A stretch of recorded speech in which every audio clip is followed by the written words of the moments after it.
Sargodha cantonment board की हदूद में वाक़या क्वीन रोड पर ज़ेर तामीर मॉल ऑफ 47 प्लाजा एक बार फिर तनाज़ा की ज़द में आ गया। प्लाजा की तामीर में मुबैना बेज़ाब्तियों, क़वाईद की खिलाफ वर्जी और रिश्वत सतानी के इल्ज़ामात सामने आए हैं।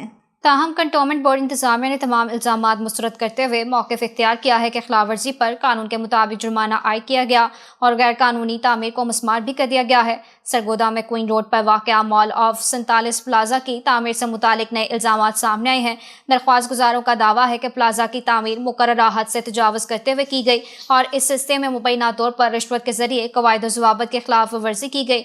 दूसरी जानिब कंटोनमेंट बोर्ड के CEO ने इन तमाम इल्ज़ामात को बेबुनियाद करार देते हुए कहा कि तामीराती खिलाफ वर्जी पर भारी जुर्माने आयद किए गए और गैर कानूनी तौर पर किए गए इजाफी हिस्से को मस्बार भी कर दिया गया। मुतासा फरीक आला हुकाम से मामले की शिफाफ तहकीकात और जिम्मेदारों के खिलाफ कानून के मुताबिक कार्रवाई का मुतालबा कर रहे हैं, जबकि इंतजामिया का कहना है कि तमाम इक़दामात कानून के मुताबिक किए गए हैं।